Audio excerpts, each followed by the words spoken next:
Thank you everybody for joining us. I think this is an interesting topic and webinar. We're going to do quick introductions in a second, but as an overview, the ACC, as the Board of Governors, takes it upon itself to discuss important topics for our members. And each year, several topics percolate to the top, and we take them on as areas that we can either create white papers on or create some discussion about where ACC should go in the next steps. This occurred during Dr. Mareen's tenure as ACC Board of Governor Chair, and we're lucky enough to have him here today. So you see the agenda on the screen. We'll do some quick introductions. So again, I'm Dr. Naidu. I'm the Downstate Governor for New York State. I'm at Westchester Medical Center, Interventional Cardiology and Hypertrophic Cardiomyopathy. Dr. Vidula? Hi, I'm Hima Vidula. I'm co-governor of the New York State chapter of the ACC, and I'm also medical director of heart transplant at the University of Rochester. Dr. Kithcart? Hi, everyone. I am a non-invasive cardiologist as well as a medical director in clinical development at Regeneron, and I am chair of your New York ACC Advocacy Committee. Dr. Ashwath? Hi, Mahi Ashwath. I am a professor at the University of Iowa and I direct the cardiac MRI program there. I'm also the current governor for the Iowa chapter of the ACC. Nan Gallagher? Good evening, everyone. I'm Nan Gallagher, a healthcare lawyer, operate the Nan Gallagher Law Group, where we cater to exclusively physicians and societies, associations, providing legal insights to help you run your day-to-day practices. Dr. Mareen? Good evening, everybody. I'm Joe Mareen. I'm an arrhythmia EP cardiologist at Johns Hopkins in Baltimore. I'm the past governor of the Maryland chapter and the past BOG chair, and I'm current chair of the membership committee of the ACC. It's great to be here. And before we get started, I do want to thank Mary, Katerina, and Kaylee, our wonderful ACC staff, putting this on, as they do a wonderful job every time. So thank you very much. So let's kick it off. Aaron, please take us into the non-competes, a little bit of overview and definitions. Absolutely. So good evening, everyone, and welcome. Glad to see the interest here. So let's go to the next slide, Mary, if you don't mind. So at full disclosure, even though I'm going to be talking about non-competes and I've signed a few contracts in my career, I am not a lawyer. And so I will refer to any legal guidance to your own personal law experts. But if you go to the next slide here, what I do want to cover in this introduction is just give a background and an overview. And there are lots of components of contracts and employment legal language that are important for either early career or late career professionals, but we're going to specifically focus on restrictive covenants today. And so the first thing is, what is a restrictive covenant? And so typically this is inferred to be something that limits an individual's ability to do something. For this evening, we're specifically talking about your ability to practice cardiology. And so there are some examples of non-competes that do this, and we'll talk about those in more detail. But restrictive covenants can also include things like non-solicitation, which means that you can't take patients from another practice, as well as confidentiality, which can relate to intellectual property from a former employer, or even potentially relationships with patients at a former employer. Let's go to the next slide, please. So there are lots of types of restrictive covenants, and what they cover can vary quite a bit. And so the length of restriction often varies based on state law, or commonly what is either clarified in state law or is allowed per the local government. The area that is restricted can also be limited either by state law or by local governments. And so in this example we have here, West Virginia, for instance, says that a restrictive covenant can only be applied 30 miles from a physician's primary place of employment, whereas other states, it may cover the entire state. And then the last one is more standard across different states, and that is that restrictions are usually within a line of business. So for instance, if you are a cardiologist in New York State, you may sign a restrictive covenant that applies to your cardiology practice. But if you also like to write nonfiction books, or maybe fiction books, it may not apply to that. And so that's important that it's typically within the line of business that you're specifically being employed for. Let's go to the next slide, please.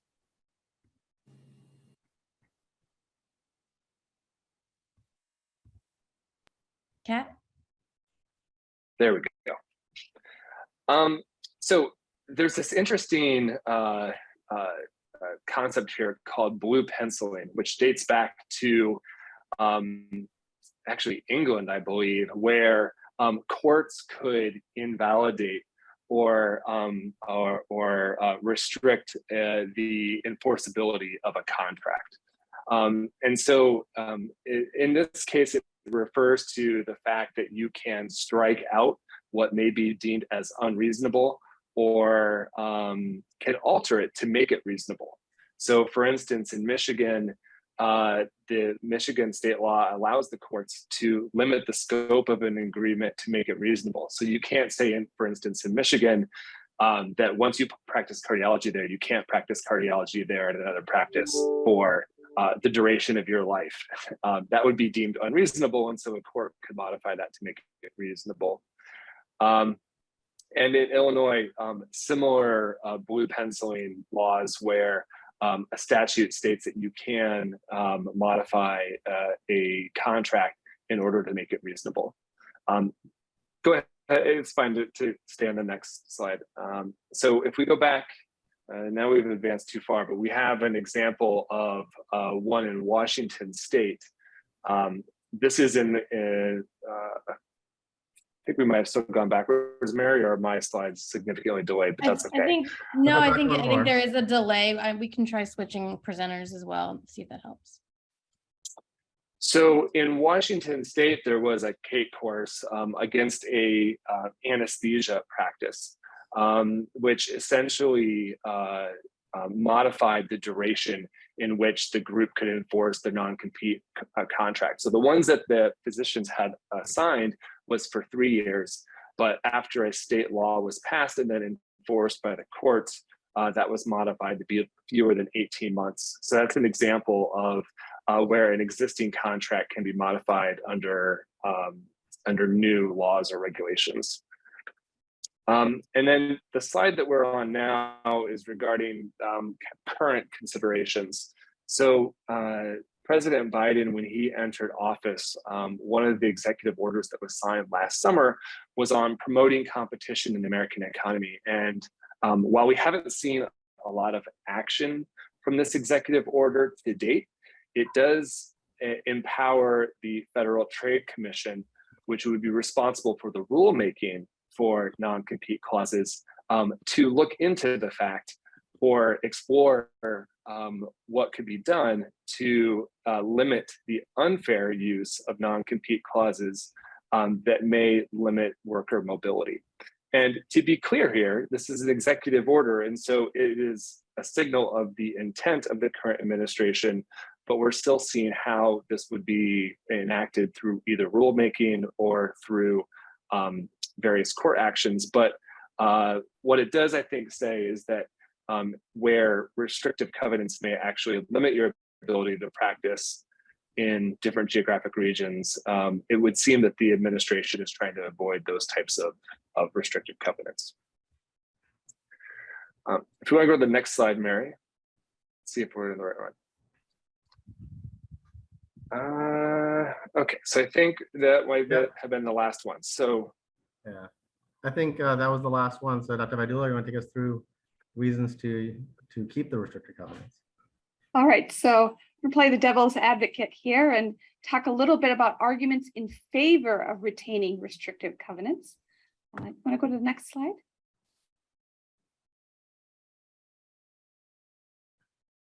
So first, reasons to retain restrictive covenants include protecting the clinical practice and business. So as you can, envision, individual or group spinoffs may take existing patients or new referrals, from practices, or they could critically deplete the provider workflow. And reasons to retain restrictive covenants also include the fact that this offers protection for any proprietary business data and techniques, any knowledge of specific contracts, growth, and particularly strategic planning initiatives. And for smaller groups, non-competes could also help prevent newly recruited talent from being pulled into larger systems, which often have the resources to provide higher upfront salaries. So secondly, reasons to retain restrictive covenants include the fact that that can allow us to foster practice and service expansion and training and mentorship. And groups and employers may be more comfortable expanding practices, knowing that their investment to onboard new hires is going to be protected. And hospitals may also be more willing to invest in new services or technologies. For example, building a new EP or cath lab, knowing that the capital and the personnel investments are going to be protected by the restrictive covenants. Next slide, please. So other points to consider include the fact that we may be able to in the future think about limiting the scope of non-competes so that they make the most sense. For example, limiting restrictive covenants to new hires for the first 2 to 3 years. And after this period, consider that the hires have paid off their debt and should be allowed to break through this non-compete. Also considering allowing smaller independent group practices to retain restrictive covenants to protect them against members being poached for larger systems, to avoid significant disruptions to provider work pools, and to also risk defaulting on hospital service line management contracts. And finally, another point to consider is allowing for limited restrictive covenants within a large organization to situations where institutions have already made a large capital investment to support the services of a new hire. For example, building that new EP lab or cath lab at a location where there were no previous EP or cath lab services. And this limited non-compete may allow the hospital and the system to make that investment more confidently. So there are also some special considerations. We need to consider the situation of large systems that span multiple states, each with their own restrictive covenant laws. And some questions to consider at this end of this presentation include: what is the role of the federal government? How is access to care affected, particularly in underserved areas? So moving on to the next slide, and I think we move on to the next speaker. Yeah, thank you, Dr. Vidula. I'm going to take the stance of why we should eliminate or limit restrictive covenants. The next slide. And the way I've divided this up is into different perspectives. I think, when I looked at this initially, it was, how is it better for the patient, for the physician, for the hospital, for the health system, and then finally, as a professional society, what should we be doing? And that's where we want this to bubble up to, both to help people individually, but also see if it's something we can do on a more national level. Of course, cardiology is only one voice, but it's a strong voice. So from the patient perspective, and from the cardiologist perspective, we found the largest arguments for eliminating restrictive covenants. Patients, number one, would be continuity of care. So ideally, a patient should be able to follow their physician who knows them, especially if it's been a long duration of time, who knows their history, has developed a long-term trusting and therapeutic relationship with them. It improves patient and physician satisfaction, of course, quality and cost of care because of probably less unnecessary testing when you know your patient for a while. And this also includes continuity of their care team. So for example, if you're a member of their care taking care of complex cardiovascular condition, for this example, or in other situations, an oncology, part of an oncology team, for example, you would be taking that out for the patient, but they would no longer have that component of their team. Number two, patient access to diversity of care. So we're all recognizing that patients have a choice on the type of provider, and there are nuances to why someone might choose one provider over another. Better rapport, better cultural alignment or ethnic alignment, or some other reason that makes them more acceptable and creating a more therapeutic relationship. So patients may not find the type of physician or skill set for that matter, or experience that they require or desire in the physician's remaining after the physician leaves. So that takes that away from their ability to follow that physician if they go. Restrictive covenants force patients to choose from the remaining physicians who, in often cases, were not their first choice to begin with when they approached the practice. Number three, patient access to better care. So physicians oftentimes leave for a more innovative, progressive practice, better standards, better patient relations, or a whole number of issues, better services, technology, or whatnot, or relationships with hospitals. And patients should be given the choice of following their physician for the same reasons who've already vetted that aspect of why they might want to leave. And finally, another area to consider is that even if there is a restricted covenant, and this is going to come up again, there should be full transparency. Patients should have the right to know where their physician went so that they can make an informed decision about following their physicians or not, which might include changing insurance. I've moved and had patients change their insurance every year or after a year if they want to align themselves with the doctors that they want to take care of them. And restricted covenants really should not disenfranchise patients from that choice, either in healthcare provider or the insurance that they hold. An employer should not overextend non-solicitation to the point of making it seem that the physician is simply gone and not available. And I've seen this happen where, if a patient calls and somebody is left, they'll say, we don't know where that person is, which is a blatant lie, obviously. I know that's what they're being told to say, but that's disingenuous and certainly does not put the patient forward. Next slide. So this is the longest slide. So we go into why, from our standpoint as a cardiologist, it's very important to limit or eliminate restricted covenant. So number one, physician autonomy. Restricted covenants limit cardiologists' ability to do business, stay in an area, and continue to evolve competitively for the betterment of his or her patients. Lack of autonomy, I think, and many of us think, is a major contributor to physician burnout. We go into this field because we want to do what's right for our patient, and that means a certain amount of autonomy to do that, to use our skills and talents at our disposal and the choices that we have. And this ultimately attracts with physician shortages and mental health oftentimes. Number two, negotiation limitations. So there's a hierarchy here where the employer has a lot more say and a lot more leeway compared to the employee, i.e. us. So physicians can try to negotiate for better pay, more support, programmatic investment, or other important considerations. But at the end of the day, we have no or limited recourse if these are not met sufficiently. At the end of the day, it's a take it or leave it, right? And if you leave it, you have to leave, and you may have to leave a large area and leave your entire practice. It's like leaving your family. And they know that. And so is that fair? Is that a balanced relationship? So there's a power dynamic between employer and cardiologist, not an even playing field. And that dynamic has been seen in the COVID-related physician cuts in salaries as a recent example. And also, if you try to fight that, you'll be seen as potentially pariah in the area because all these hospitals are large and they cover a large region of the territory that you'll likely want to practice in. Number three, we think restricted covenants probably breed complacency and hinder innovation. They breed complacency or risk aversion as there's no competitive advantage to doing better, since these cannot be used to the best of your ability for negotiation internally or to a different employer. The whole sense that everybody's replaceable, so to speak. Ultimately, quality suffers by maintaining a workforce who are not agitated to do better over time, since they cannot leverage it. It doesn't matter. So ultimately, it may diminish the competitive playing field that results in higher quality care and innovative programmatic growth. I think nowadays the people who do innovative programmatic growth do it for their own passion, but understanding that if they left, they may not be able to keep that with them or have any ability to help that evolve.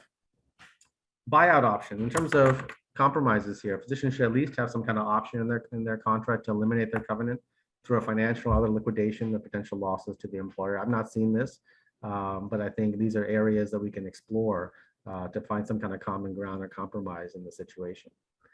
Also, expired contracts should not have the covenant carry over without renegotiation. Employers should not make it difficult for physicians to maintain a relationship with their patients, as I mentioned. And finally, more objective covenants are needed. And this might go in line with the blue lining or overriding of some of these, but they're written extremely broad, and there has to be some kind of leeway or some kind of way to make these more concrete so that they're more reliable and more practical and more fair. So even when geographic and time limits are used, since practices and systems grow, many of these practices that you work in, well, if the hospital system now has acquired multiple different hospitals all over the region, they're going to want to extend that to you as the region in which you've been practicing. Well, for places like New York or some parts of California or other states where one big employer or two big employers are in charge of everything, that may mean you have to leave not just 10 miles, but you may have to go more than 50, 60, 70 miles to get away from any potential opportunity or location of the hospital system or health system that you're a part of. And that's certainly something that they are implying, but something that should be discussed upfront in the contract. Next slide. So if you look at it from a broader perspective, I mean, Dr. Vidula talked about how a hospital or employer or a practice would want to have covenants to protect themselves.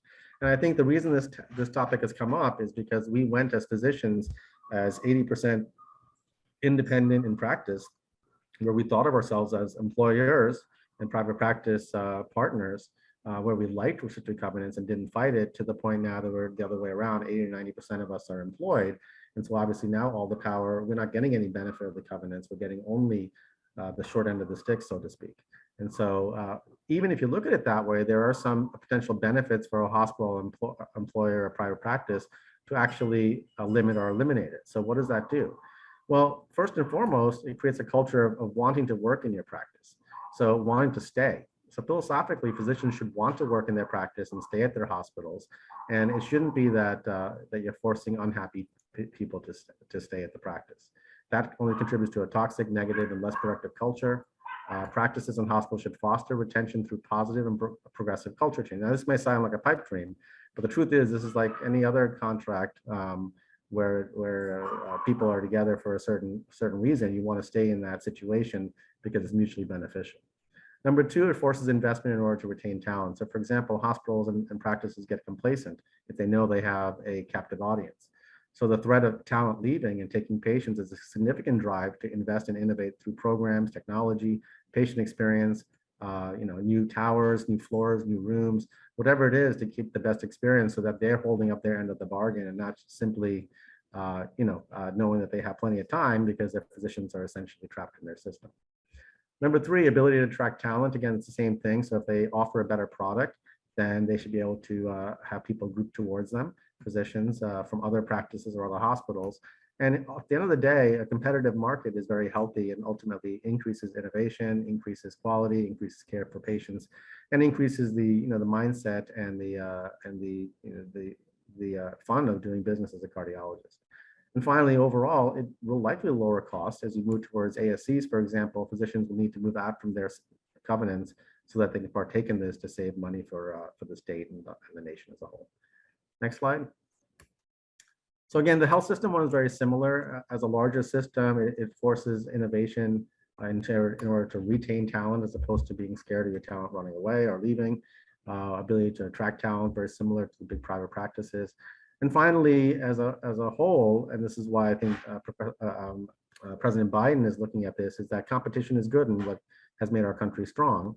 And nationwide competition drives quality and innovation. All organizations and physicians do better when forced to be in the free market, competing for talent. There's no reason that healthcare should be any different in this regard, and probably contributes to escalating costs through inefficiency, physician burnout, physician shortage, and a reduced pace of innovation. Competition also improves inequities and disparities in care, in particular in rural areas where mobility is even more limited, and removing covenants may help even out care across the US, for example, amputation rates and such. And the final slide of this. So why should ACC take notice? We think that ACC should represent and does represent the majority and protect our members. And most members do not want covenants for all the reasons mentioned in the patient and cardiology sections. And professional society should represent this majority opinion, especially as majority of physicians are in captured models. Number two, it improves quality and equity care is a big mission for ACC, AHA, and other societies such as SCAI. That mobile physicians over time reduce disparities in care and enhance quality by fostering competition.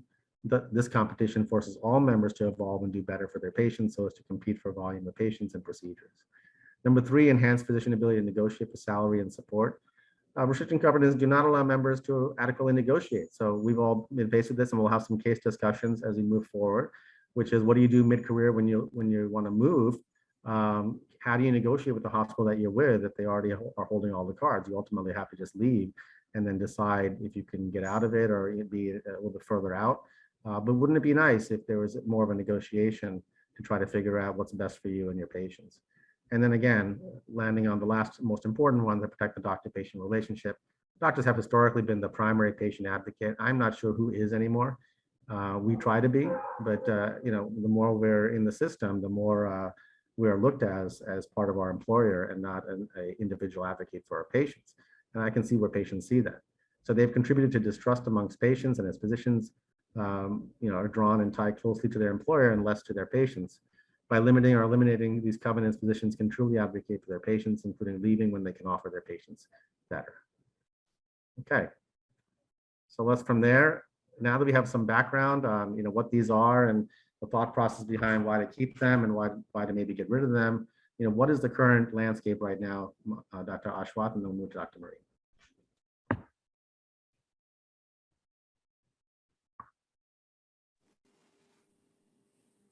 Thank you very much, Hari and Hima, for the great introduction over there. Next slide, please. So the current state of non-competes, where are we right now? And this is very variable across the country. There are some states with significant restriction for non-competes, which are kind of limited by statute. So the employers cannot put in any non-competes. 11 states have limited non-compete restriction with clauses. So there could be clauses which, for the most part, say that if we have a loss of patients or anything, then they will be able to cut in, the provider is responsible for compensating for the extent that is lost. So that becomes very vague. So it's hard to tell how much protection these limited clauses really offer. Most of the states have no restriction for non-competes for physicians. And the reason that is raised is loss of trade secrets and patient loss. But if you really think about it, the loss of trade secrets occurs only because there's only a limited people in the higher up in the administration who really know the trade secrets and who might facilitate the loss of the trade secrets. But the majority of the physicians are working without knowledge of any of this. So I don't know how it applies to them. And the second thing about patient loss, like Hari just mentioned, most of the patients are restricted in terms of who they see by their insurance and their plans. So patient loss also is not a significant contributor. And the loss of trade secrets comes mainly from non-competes which were used for businesses. So the business non-compete was just extrapolated for physicians too, although it might not really affect it in a similar manner. Next slide, please. So this kind of shows the current distribution of non-competes. The green is where it is prohibited by statute. And you can see some of these, like the Dakotas, Montana, and stuff like that. These are mainly limited by statute because, and especially for primary care providers, because the availability is so limited. So the state has said that we will not restrict patients from seeing anybody because the availability of physicians and providers is limited. And allowed with restriction is quite a few of the states, but again, the restrictions can be significant, and the majority of them are not allowed at all. Next slide, please.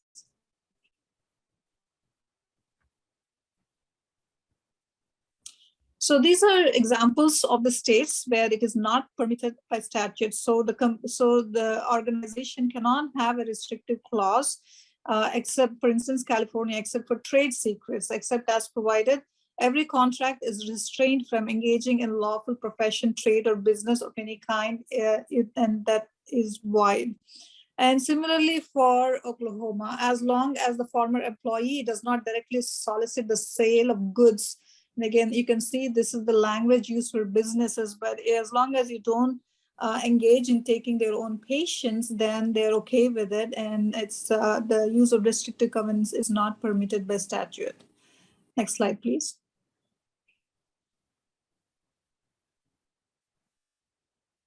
These are some states with some restrictions for non-competes usage by the employers.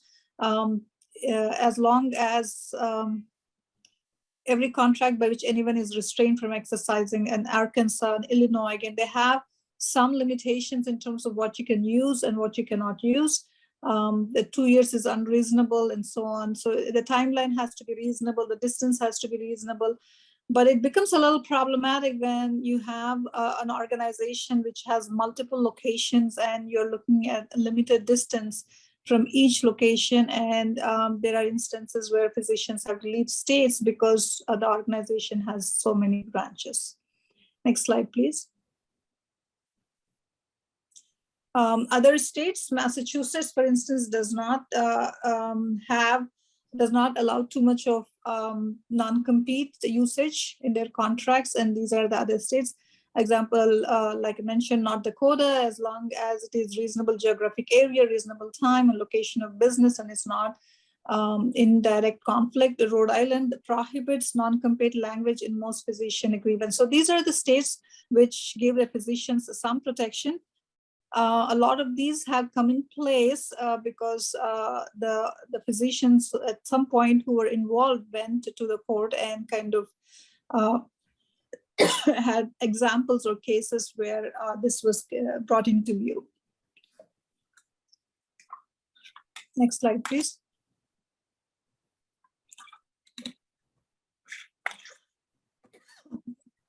So these are limited restrictions of other states.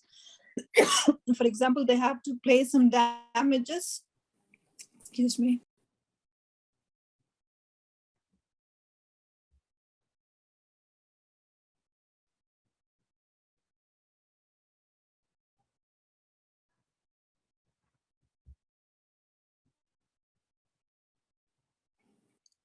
Sorry about that. So they have to pay some damages, and these damages, unfortunately, could not be completely quantified. It could be related to the amount of injury suffered, so the amount that the practice loses, which can get pretty vague in terms of how much amount that the provider might have to pay back. And again, Delaware is another example where you might have to require payment of damages related to the competition. So how much of this is related to the competition, how much the provider is responsible for, can become very vague. Next slide, please. These are other examples. Florida physician specialists, where they're exclusive in a county. For example, probably not too much of cardiologists. Some of these states give reasonable protection for psychologists or for like emergency room physicians, where they think they cannot take their own patients, because emergency room physicians essentially see patients who come to the emergency room, but a lot of them don't have too much protection for cardiologists. Next slide, please. Other examples, depending on the place, North Carolina physicians in underserved areas and so on. New Mexico depends on the distance, and again, the providers might be responsible for relocation expenses and so on. So there's some verbiage about what it entails and what is the repercussions with breaking the non-compete. It does give some protection, but the liability is different in different states. Next slide, please. This is the Biden initiative, which was referred to earlier in the talk, which came about in July of 2021. Biden has, again, tried to encourage competition because it is kind of healthy, but it does not compel the FTC to issue any rules, but it encourages them. It is not entirely clear as to what exactly will come out of this. Next slide, please.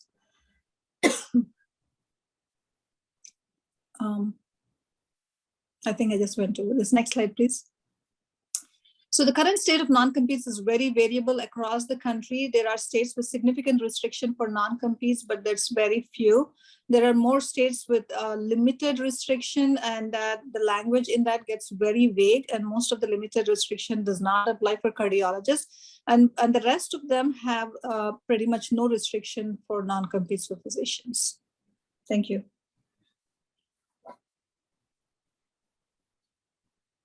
Good evening again, everybody. So I'd like to now go over a survey that we performed as part of the Board of Governors work group to examine the whole issue of restrictive covenants. Go to the next slide. So this survey was done about the middle of last year. The questions were formulated by the 10 governors who participated on the work group. We surveyed the Board of Governors itself, which consists of approximately 70 current governors and governors-elect, and we got a response rate of about 60%, 39 responses. We also surveyed Medaxium, which is a national practice management company that serves cardiologists and cardiology practices, and we asked them to post the questions on their listserv, which has a number of practice leaders of health systems and private practices. And we got a response of 60 of those. We do not have a denominator for that because it's an open listserv. Next slide. So here are the results of the Board of Governors survey, the N of 39. We asked, do you have a current restrictive covenant in your contract? And 68% said yes.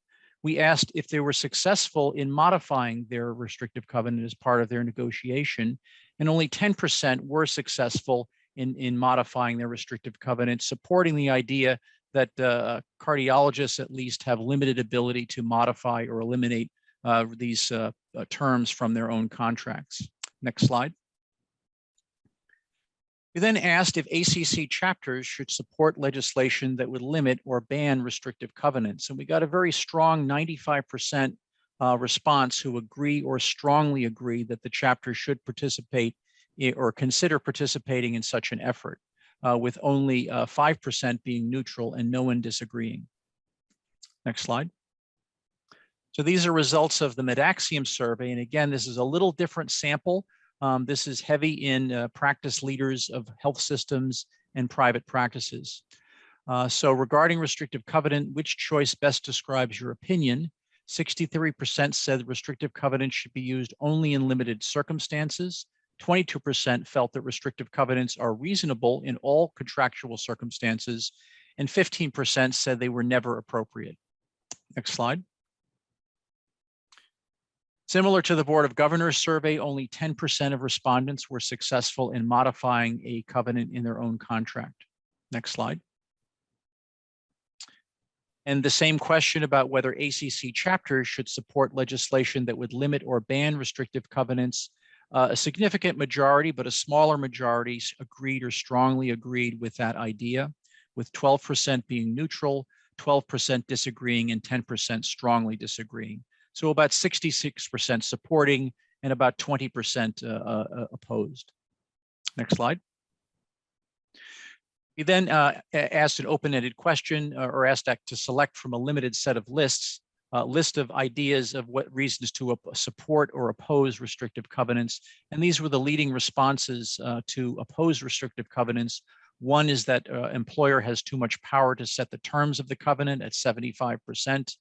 About 60%, 65 or 70% agreed that they harm the healthcare system by locking physicians into employment situations in which they may be unhappy or disengaged. And another 55 or 60% said they reduce competition in healthcare, which may reduce quality of care. Next slide. And these were the reasons to restrain restrictive covenants. Note that the scale is a little bit different. It's a little bit shorter. So 50% agreed that it would protect legitimate economic interests of health systems and physician practices. About 35% agreed they provide stability to the healthcare system by limiting movement of physicians, and about 30% that they benefit physician stakeholders in practices by limiting partners and associates' ability to exit. Next slide. So in summary, what our survey showed is that a high percentage of respondents, between 66 and 95% in the two surveys, favor some form of restrictive covenant law, some form of reform.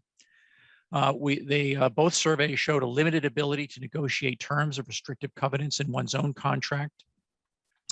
There's a potential for a limited role of protection of practices, and that's acknowledged in some circumstances.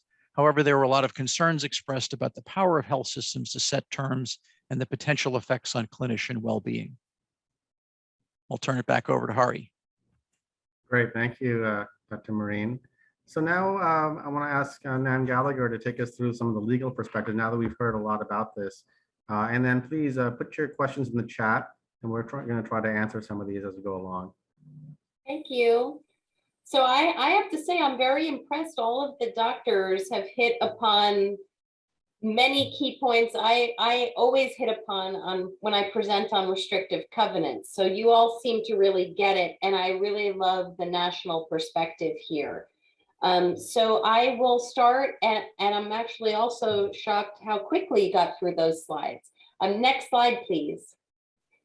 So I am giving you here perspective from a healthcare lawyer. Like I said at the outset during the introduction, all I do is represent doctors, and now that includes practices. So my perspective will be for the employer, and you saw a lot of that this evening about protecting legitimate business interests, as well as the individual physicians who I represent, They obviously don't love the restrictive covenant. So I want to give you a well-rounded legal perspective here. And I'm typically short and to the point when I give it. But as far as covenants are concerned, they are here to stay, at least in the New York, New Jersey metropolitan area. We want to say that they'll erode with federal legislation that's pending, but as we all know, states have the ability to extra legislate, so to speak. So the states are going to keep restrictive covenants. I don't see them going away anytime soon. However, strong advocacy from your association can go a very long way. If it's something that your membership or diplomats really want to change, a loud voice, what do they say? The squeaky wheel gets the oil, so to speak. And that is absolutely true from my perspective. So while employers do maintain that covenants protect legitimate business interests and they reflect all of that time and expense and marketing efforts that they put into really bolstering up the physician and all of the investments that need to be made to promote that physician. However, from my perspective, and that includes litigating these types of matters in state and federal courts, that is a very high bar that an employer needs to satisfy. An employer of the practice or the hospital or health system setting, they can't just go to court and say, we invested all this money to hire this individual, train them, market them, promote them.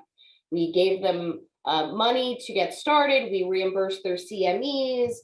We reimbursed their association fees. We did all of this, and therefore we have a legitimate business interest or some type of protected interest in our referral base. They can't just say that. Courts across the country that do get involved in restrictive covenant litigation will always say, well, where's the proof? You have to show that. You can't simply say, well, we paid this and this is our investment, and therefore we want our ROI, our return on investment.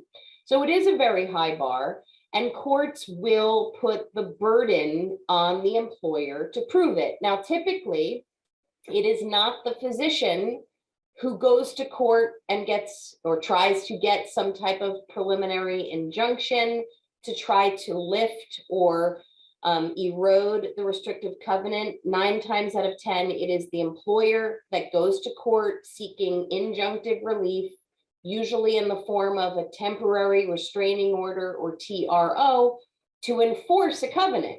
And when a litigant goes into court to do that, they have to prove that they are irreparably harmed, that there has been undue burden placed upon the practice. There's a whole scheme of variables and factors that the practice must prove.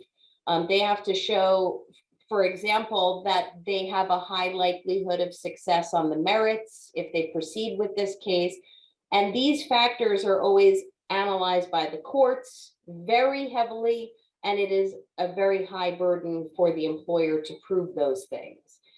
Individual physicians should always, I mean always, attempt to remove a restrictive covenant from an employment agreement.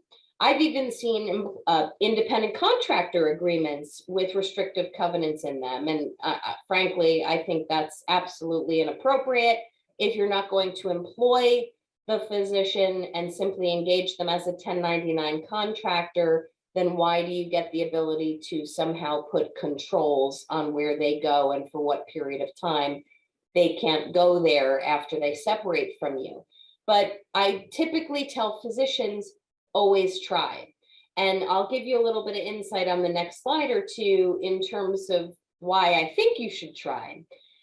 Also, in terms of restrictive covenants, from what I have seen over my more than 2 decades now of practice for physicians, they are typically overbroad. They are far beyond what is necessary at a minimally tailored level to protect a legitimate business interest.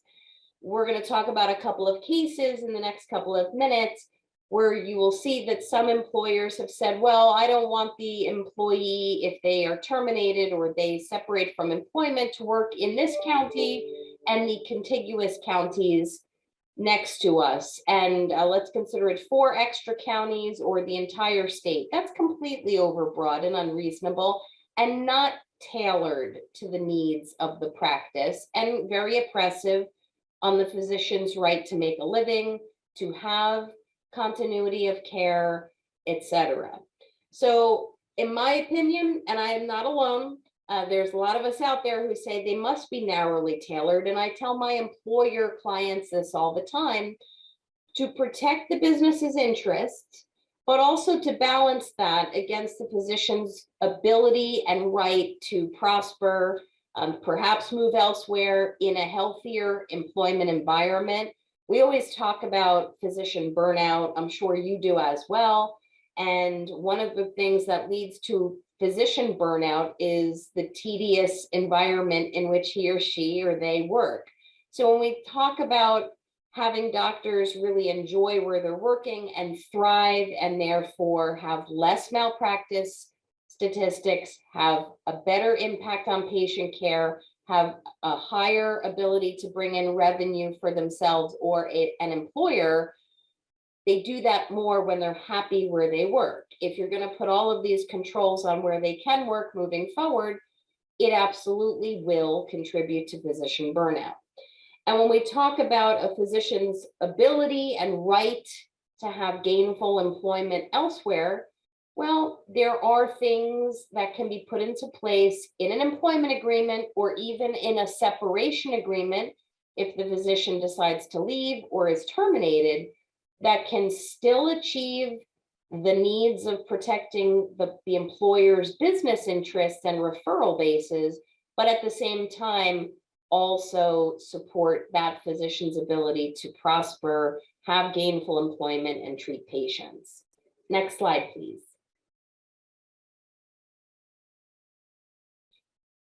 So one tip I always give doctors is when you're looking at an employment agreement and you're going to sign it or thinking about signing it, always ask for any term that has a liquidated damages provision in it to be struck. That's a paragraph that says something like, you agree that the terms of this restrictive covenant are reasonable. So I always like people to strike that, always try to strike that. And then there's typically a corollary that talks about liquidated damages. The next paragraph will say something like, you agree that the employer has the right to go to court to enforce this reasonable restrictive covenant, and in the event that you are found to be liable for violating this restrictive covenant, you agree to damages in the amount of blank. And I have seen that liquidated damages blank be as low as about $75,000 to as high as $750,000, which is ridiculous. No physician should ever agree to a finite amount of damages in the event that he breaches or allegedly breaches a restrictive covenant. So try to strike those liquidated damages provisions, try to strike provisions that talk about you as the physician thinking this is a reasonable restrictive covenant. That will serve you well moving forward. There is no legal requirement that all physicians in a practice have the same restrictive covenant. I hear that one a lot. We get calls from doctors and they'll say, I want to negotiate this employment agreement. I say, sure, we'll help you. And the physician may say something like, well, they told me this is non-negotiable and every doctor at the practice has the same covenant. I never believe that.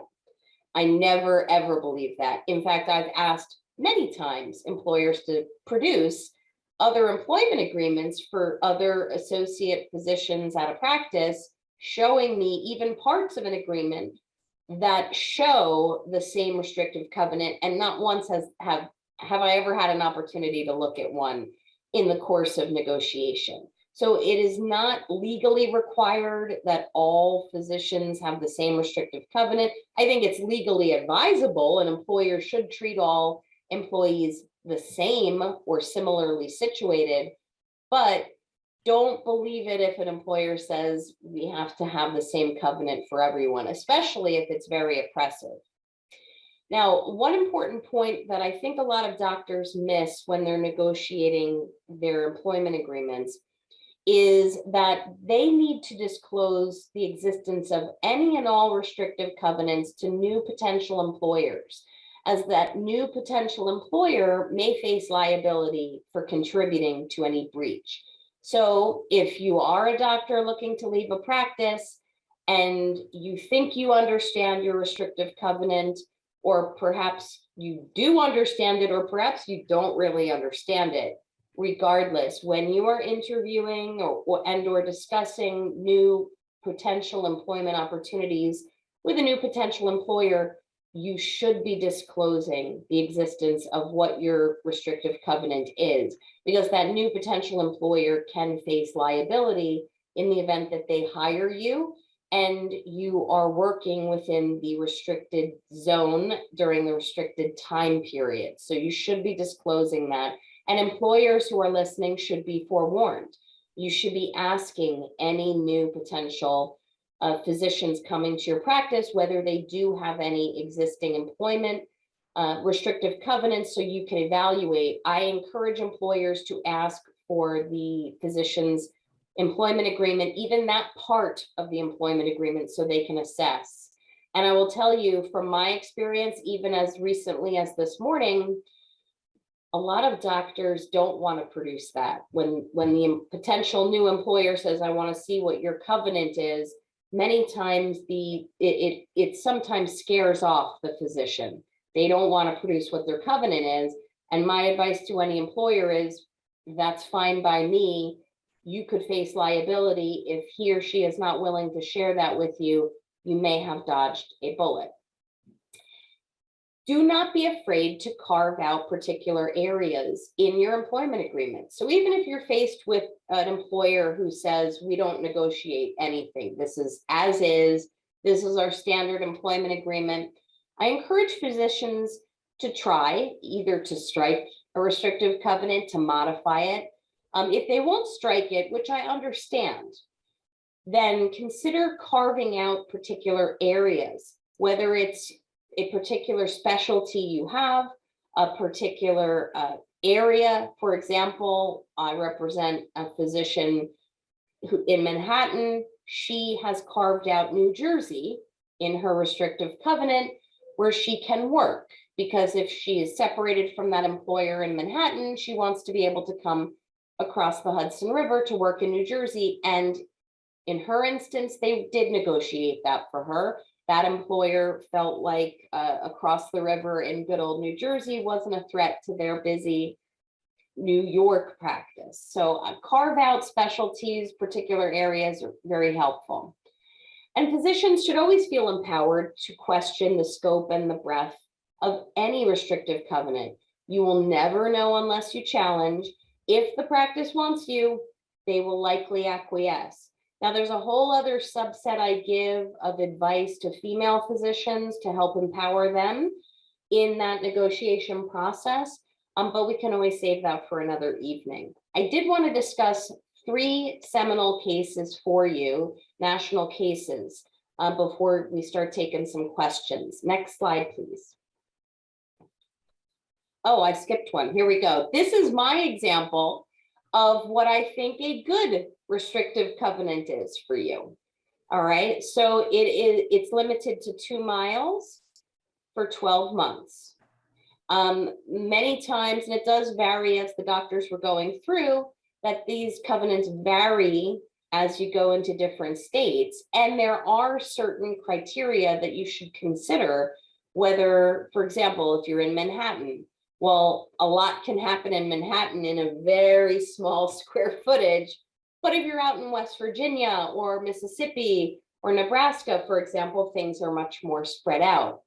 As far as this restrictive covenant that I've phrased, it's pretty reasonable. It can achieve an employer's legitimate business interests. I mean, there's all other sections that could go along with it. For example, non-solicitation of either employees or patients.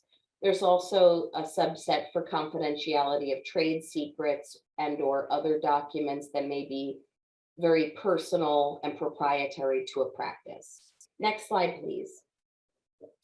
So I want to talk about these three cases so you see that the courts throughout the country are a little bit all over the place when it comes to covenants. In Community Hospital Group versus Moore, that's a New Jersey case. And in that case, it involved a neurosurgeon, and he was working at a hospital. It's JFK Medical Center. They developed a neuroscience institute. He worked there. He ended up leaving. But prior to leaving, when he started working, he signed a restrictive covenant, which in New Jersey was quite overbroad, from my opinion. He signed a covenant that said he cannot work anywhere else for 2 years or 30 miles. So within a 2-year time period and 30 miles, he was precluded from working elsewhere. Now, there was also a pretty hefty non-solicitation component to that employment agreement. He ends up leaving. He accepted employment with a competing neurosurgical group, which was within the restrictive covenant debarred zone, also less than 2 years after he separated from JFK, and the prior employer sued him. This case started out at the trial level and made it all the way up to the New Jersey Supreme Court. And in that case, essentially at the trial level, they had denied the employer's request for injunctive relief. Remember, I told you it's a very high bar that an employer has to show and prove. The appellate division, which is the appellate level of courts in New Jersey, they decided, no, we think that the employer was right. And they went through a whole analysis of whether there was a likelihood of success on the merits, whether there was undue hardship to the employer if this doctor were to work within the restricted time period and zone. Also, is there a harm to public interest? And they went into a full analysis of that. And then they did what they call a balance of the equities, which is, what's going to happen to the employer if this doctor is permitted to compete? What's going to happen to the doctor if he's not permitted to compete? And ultimately, the appellate division reversed the underlying court and said, no, we're okay. We're okay with this restrictive covenant, and we're going to reverse everything, and the doctor is in breach. Well, Dr. Moore, the neurosurgeon, decided to take the case all the way up to the New Jersey Supreme Court, which is the highest court. And that court, although it affirmed, meaning it agreed with the appellate division's decision to enforce the covenant, the New Jersey Supreme Court, for lack of a better word, blue penciled that agreement, or at least referred it back to the appellate level to blue pencil that agreement. And his restrictive covenant was knocked down from 30 miles down to 13 miles, which is a little bit more reasonable in New Jersey. And they also permitted the doctor to work at a more local competing hospital. And they gave a whole recitation of reasons why a doctor should be working at a hospital, and it's against public policy for him to be precluded from not working at a hospital. So that case is like one of the seminal cases in New Jersey. I want to talk about two more before I wrap up. Next slide, please. So in the second case, Castillo-Sang, which involves a cardiothoracic surgeon, Castillo-Sang versus Christ Hospital Cardiovascular Associates, which is an Ohio case, more current. This case came out in 2020. That physician who specialized in mitral valve repair and LVAD therapies, he ultimately signed an employment agreement, which was for 12 months, and he could not work in the county or any of the contiguous counties around the county that Christ Hospital Cardiovascular was in for 12 months. Now, one might think on its face that that's not terribly oppressive, but Dr. Castillo-Sang thought it was. This ruling that came down from the highest court in Ohio was a very pro-physician ruling. And I always cite to it in cases that have popped up since 2020, because it is a pro-physician ruling. Ultimately, that court decided that a restrictive covenant should be no greater, meaning no more oppressive than necessary to protect the employer's legitimate business interests. They really put the employer's feet to the fire, and that employer was really unable to show why Dr. Castillo-Sang could not work in local counties and could not work in a hospital that competed with the primary hospital out of which Christ Hospital Cardiovascular Associates worked. They also held that physician non-competes must be narrowly drafted, and then they went through all of those factors that I talked about.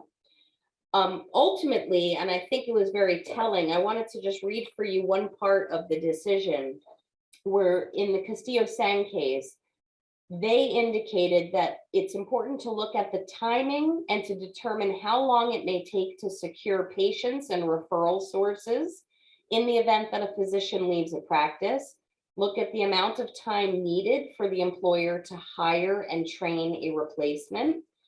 Look at the amount of time necessary for patients to no longer associate with the departing physician, and to look at the period required to convince patients that the practice can continue to meet their needs in the absence of that physician. So this court really did try to, at a very grassroots, granular level, try to show that this particular employer wasn't able to prove all of the damages they thought it could, and they let Dr. Castillo-Sang go on his merry way. Next slide, please. And this is my last slide. Oh, I think I might have misnumbered it, but this is my last case study. So when we talk about the WellSpan case, WellSpan is a case that popped out of Pennsylvania. And one of the things I like about WellSpan, even though it is a little bit of an older case back from 2005, is that it is also a very pro-physician ruling. In WellSpan, which involved a perinatologist who worked for WellSpan Health, a very popular and a robust health system in Pennsylvania. His restrictive covenant had indicated that he has, for 2 years, he cannot work in the county where the hospital was or any of the 4 contiguous counties. Ultimately, he resigned. He chose to leave, and he started his own practice at one of the adjoining 4 counties. So he started up his own perinatology practice and said, I don't care what you think, WellSpan Health, I'm setting up my own and I don't believe in your covenant, and sue me. Well, they did sue him. And ultimately the courts found that they would not enforce that covenant with respect to him working in one of the counties. Pennsylvania courts evaluate factors and they undertake a quantitative analysis to determine if enough physicians are practicing in a particular specialty area. They're looking at if it's an underserved area. They're looking if there's enough physicians to meet the patient need or patient lives, which is an analysis that insurance carriers go into. They talk about patient lives all the time. And ultimately, this court was strongly influenced by the, quote, paramount interest of the consumer, who's the patient. So this court in WellSpan, which I also cite this case, emphasized that it ultimately is a disservice to patients to preclude physicians from continuing their care or making them work so far outside of a particular zone that the patients are forced to look elsewhere. Yes, this court did say that the hospital has a protected interest in its referral base. They did emphasize that, but they said in this case, the hospital must show how. How is it a protected interest and how is it going to be harmed if a physician leaves? So ultimately, what I would tell anyone who is looking to challenge a restrictive covenant or trying to decide whether to sign an agreement with one, go through all of these factors through your head beforehand, see if you can negotiate better terms for yourself, and you'll never know if you don't try. Don't simply accept that they say it's non-negotiable. Everything's negotiable. And trust me, if they want you, they will acquiesce. Thank you for your time. Thank you. That was fabulous.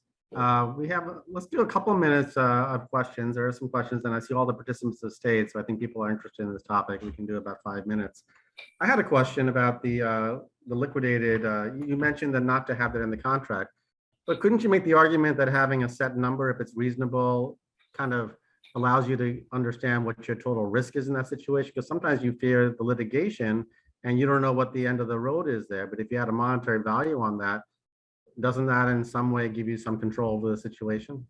So that's a great question. As far as liquidated damages provisions are concerned, my advice would be only agree to liquidated damages if that number is definitely less than $50,000, because for really depends on the state. So I practice out of New Jersey, New York. We have attorneys in Maryland, Massachusetts, but anything north of $50,000, you're better off just suing over it. And, so if it's $750,000, I'd never agree to it. But I really have never seen many restrictive covenant provisions that have a reasonable liquidated damages provision. And if you don't have I guess part of the question is what kind of damages have you seen? Like if you get sued and you lose, what kind of numbers are we talking here? We don't have any education about this. Yeah. That's why those numbers, they can get away with some of these high numbers, because we don't have an idea of what a court would strike it down to. So most restrictive covenant cases nationally settle. Most of them settle. So you'll never see those numbers. But the ones that go to court, so we've done a lot of extensive jury verdict analyses on restrictive covenant verdicts across the country. And the type of damages depends not only on the state and the physician specialty, but the average that we've seen is taking into consideration, for example, cardiologists and cardiovascular surgeons. We've seen damages anywhere from $150,000 upwards to $500,000. And that is where the employer, which can include the health system, has a vested interest in that physician's skill set in that area, and that health system or employer was able to prove that they expended certain monies to support and promote the doctor, and that they were harmed because of his departure. But overall, when a doctor agrees to a restrictive covenant, he or she is essentially saying, okay, I agree to be bound by this. If they tend to break it on their intentionally, if they decide to go their own route and violate that covenant intentionally, you don't see those matters going to a jury much. The juries really handle the ones that are such gray areas that a reasonable person would likely conclude that there wasn't a breach. And in those types of verdicts, it can range from anywhere from 150 to 500,000. I've never seen anything in the millions. Great, thank you.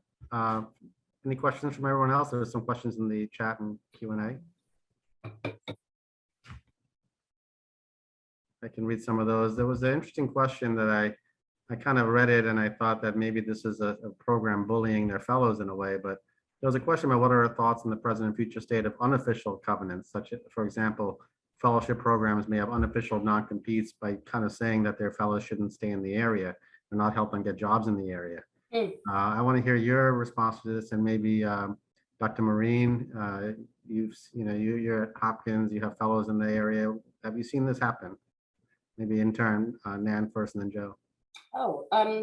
So actually, I've never heard of an informal restrictive covenant like this, although I would tell you it probably would make sense that the hospital doesn't want their fellows to be infringing on their protected business interests. But I would tell you, as any lawyer would, if it's not in writing, you can do whatever you want.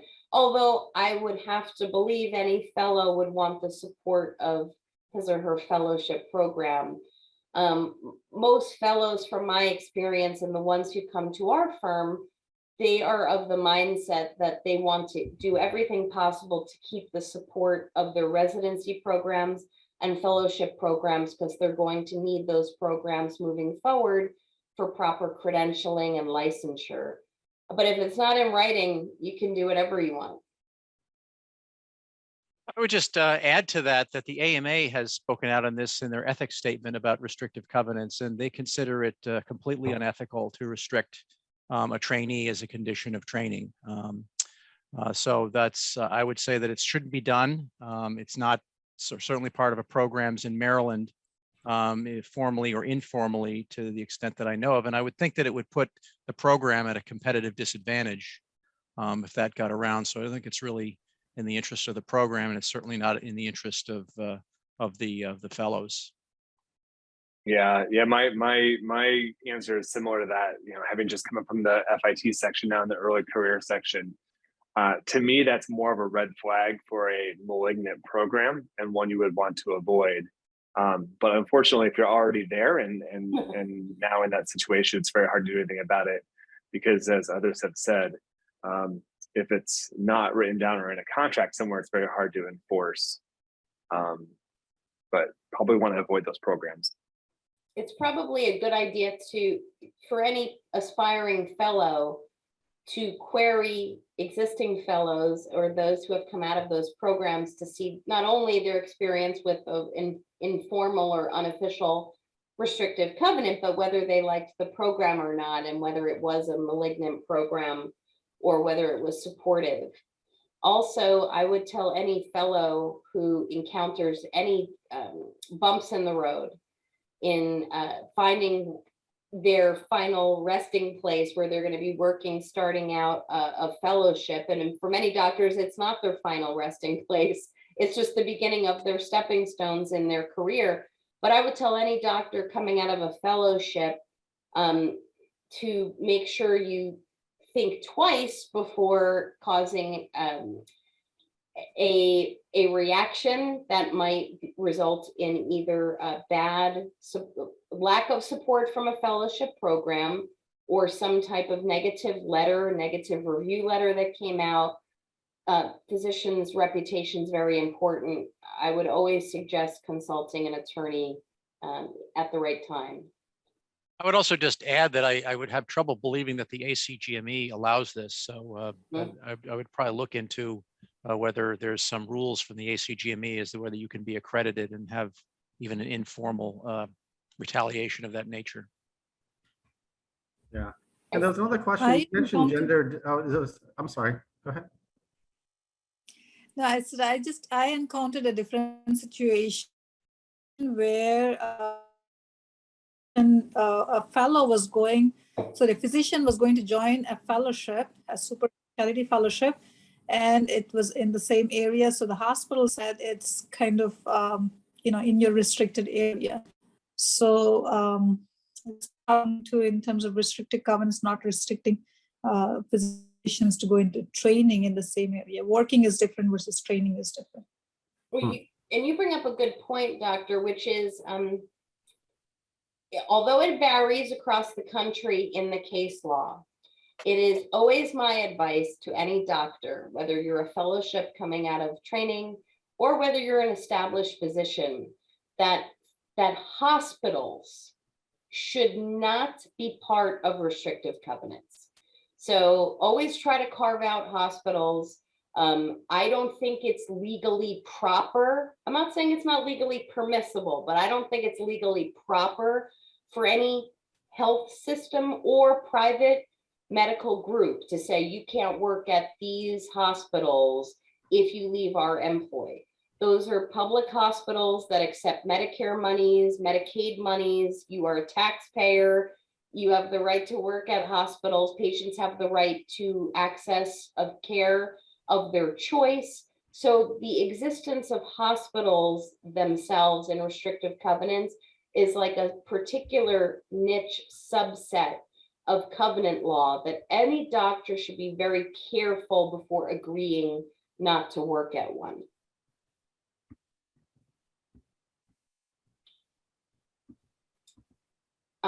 I see a question here on why is it different for female physicians? I'd be happy to answer that. Yeah, let's do that.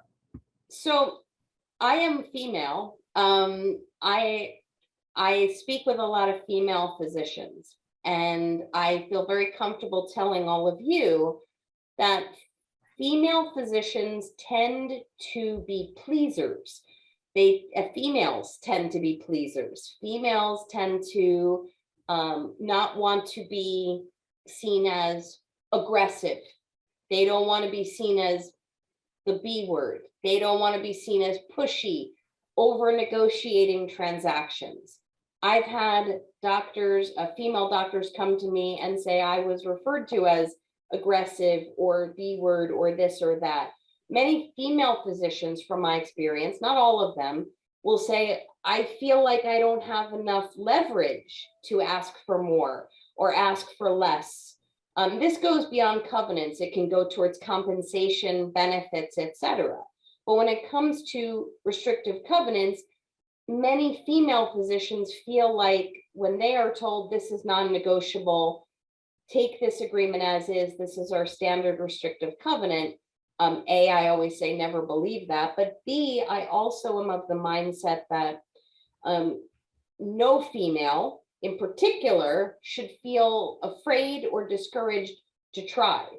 And a lot of females tend to think, well, you know, if I push too hard, they're going to pull the offer. And I will tell any female who's listening to this, not once in my legal experience, which has gone on a few years now, has an offer been pulled where a female physician has asked for more or asked for less, or whether it's compensation or a covenant. You're not going to have an offer pulled from you because you respectfully negotiated for less or more of something. So I always say that female physicians are a little bit of a subset because they tend to feel like they shouldn't be asking for more. And one of the primary tenets of my practice is to help female physicians feel empowered to do that. I also introduce a lot of our female clientele to our male clientele and help them exchange ideas and information and strategies together so that they can feel empowered to do so.